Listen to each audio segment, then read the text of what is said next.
Assalamualaikum warahmatullahi wabarakatuh. Halo sobat-sobat semuanya, jumpa lagi kita di Ekonomika Channel. Pada video kali ini kita akan melanjutkan pembahasan materi berkaitan dengan pasar dan terbentuknya harga pasar. Di video kali ini kita akan membahas materi berkaitan dengan perubahan keseimbangan pasar. Bagi teman-teman yang baru bergabung dengan channel ini, jangan lupa like, subscribe, dan share video ini agar channel ini lebih berkembang lagi ke depannya. Dan jangan lupa pula untuk menekan tombol loncengnya agar teman-teman bisa mendapatkan notifikasi video terbaru dari kita. Oke, kita langsung saja ke pembahasan perubahan harga keseimbangan. Berubahnya harga keseimbangan pasar, baik jumlah barang yang diminta atau mungkin jumlah barang yang ditawarkan ataupun harga, ini disebabkan oleh beberapa hal, yaitu adanya pergeseran kurva. Pergeseran kurva yang pertama adalah pergeseran salah satu kurva. Dalam hal ini permintaan yang bergeser ataupun penawaran yang berubah atau bergeser. Yang kedua adalah perubahan atau pergeseran dari dua kurva. Artinya baik kurva demand maupun kurva supply sama-sama mengalami pergeseran. Jadi inilah secara umum penyebab dari adanya perubahan harga keseimbangan. Kita akan bahas satu persatu. Yang pertama adalah pergeseran salah satu kurva. Kita mulai dari pergeseran kurva permintaan. Pergeseran kurva permintaan yang pertama adalah permintaan bertambah. Permintaan bertambah akan menyebabkan adanya perubahan pada keseimbangan terbaru. Nah, dalam hal ini di dalam kurva kita bisa lihat harga keseimbangan adalah sebesar P, sedangkan jumlah keseimbangannya adalah sebesar Q, dan titik equilibriumnya adalah pada titik E. Nah, pernyataannya tadi bahwa permintaan bertambah. Permintaan bertambah berarti kurva demand-nya akan bergeser ke kanan atas, atau di sini bergesernya ke D1. Maka pada posisi yang seperti ini kita bisa lihat harga akan naik dari P menjadi P1. Sedangkan jumlah barang yang diperjualbelikan akan naik juga dari Q menjadi Q1. Artinya ketika permintaan bertambah, yang lain ceteris paribus, dan kurva penawarannya tetap, maka harganya akan naik dan jumlah barangnya juga akan bertambah. Artinya titik equilibriumnya berada pada E1. Ini bisa kita lihat keseimbangan terbaru itu adalah pada D1 dan pertemuan antara D1 dengan kurva supply. Jadi keseimbangannya akan berubah dari E menjadi E1. Selanjutnya adalah pada saat permintaan berkurang. Ini tetap keseimbangan lama, yaitu sebesar E, di mana harga keseimbangannya adalah sebesar P dan jumlah barang yang diperdagangkan adalah sebesar Q. Nah, ketika permintaan berkurang, maka kurva D-nya akan bergeser ke kiri bawah. Atau dalam tampilan ini D-nya bergeser dari D menjadi D1.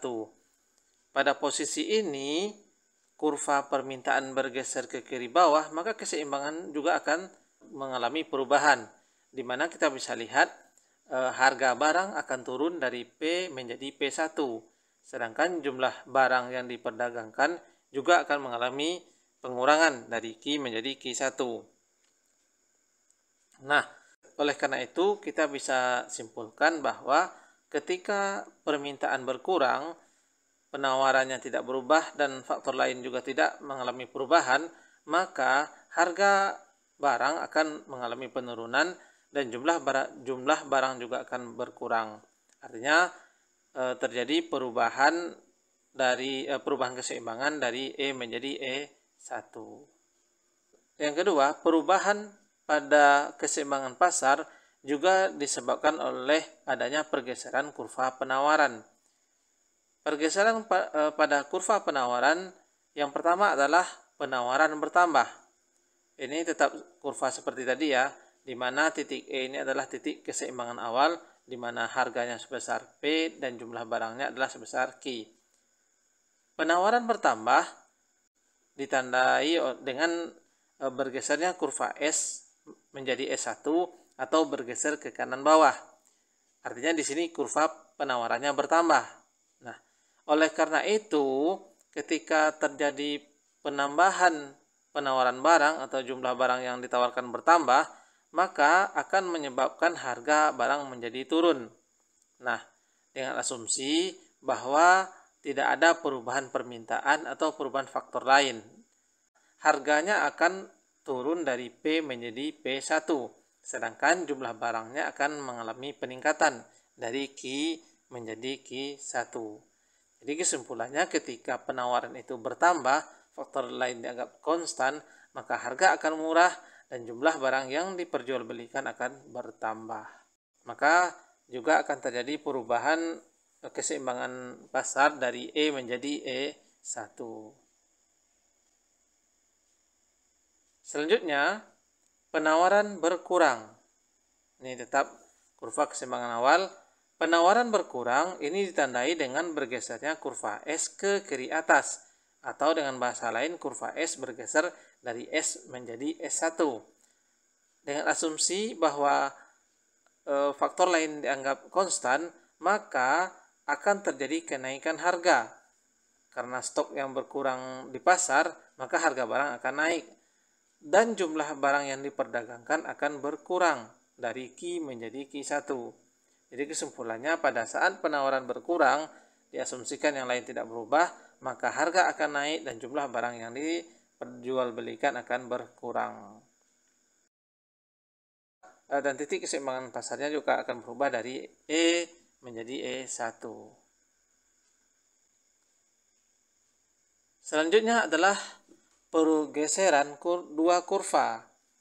Jadi berubahnya keseimbangan pasar ini disebabkan oleh dua kurva mengalami pergeseran, baik kurva permintaan ataupun kurva penawaran.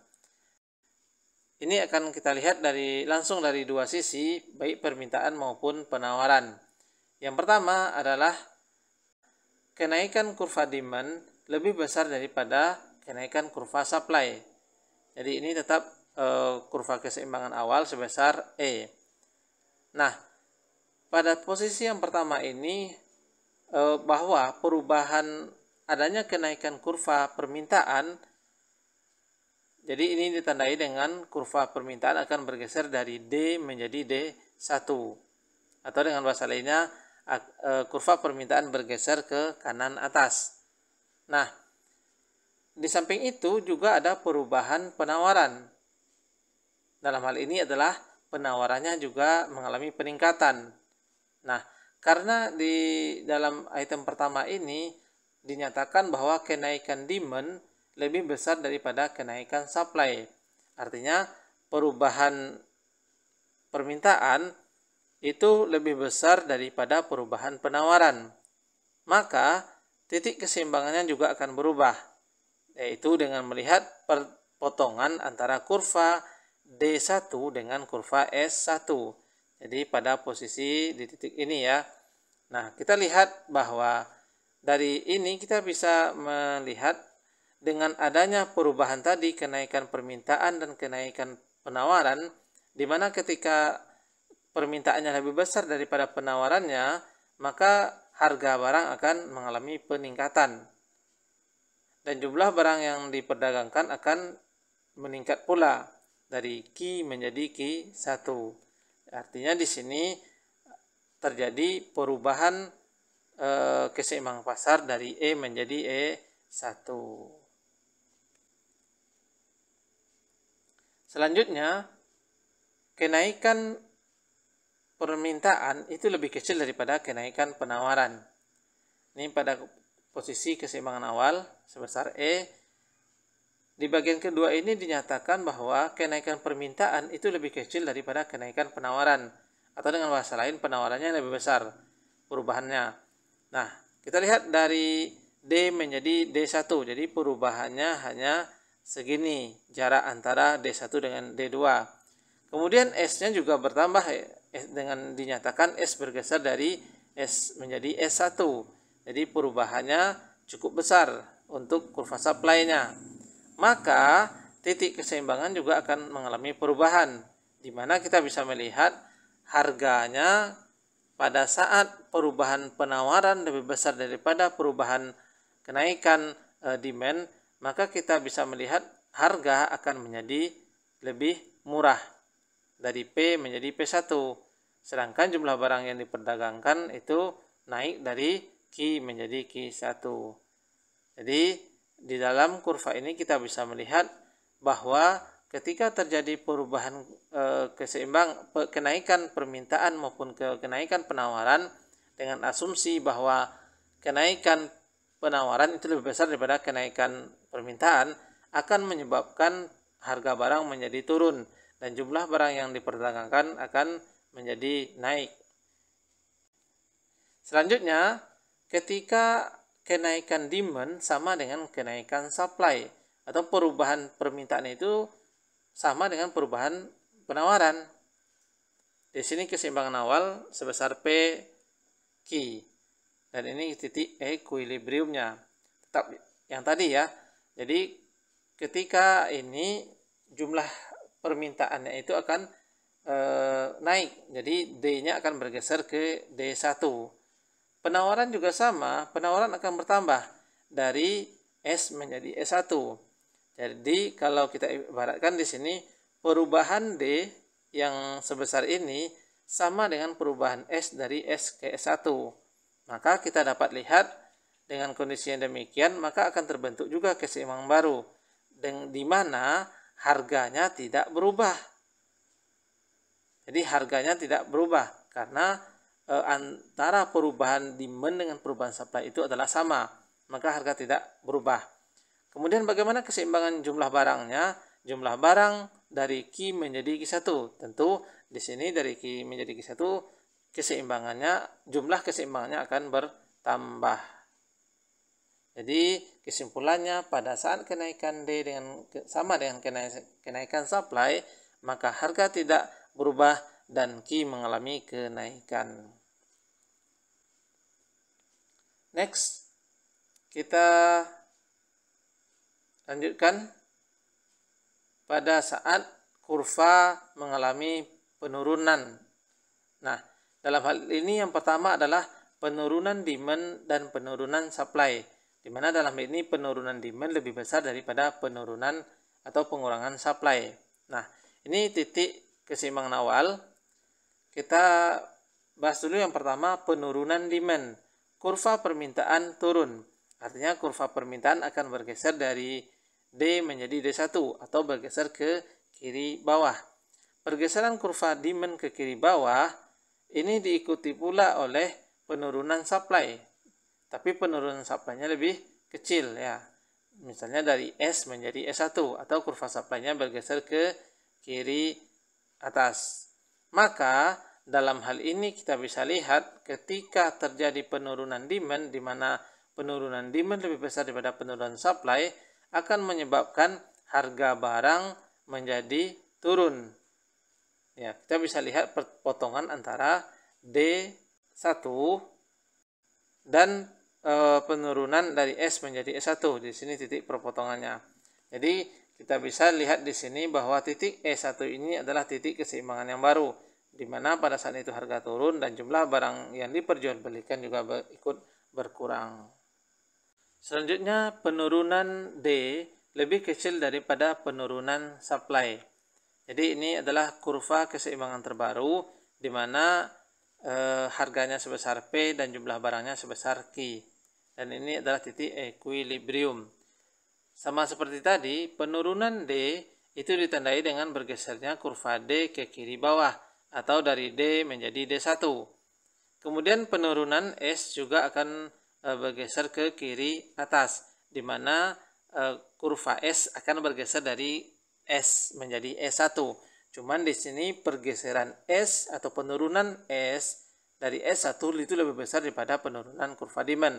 Maka juga akan menyebabkan terjadinya perubahan keseimbangan yang terbaru, di mana harga sebesar P1 dan jumlah barang yang diperjualbelikan sebesar Q1.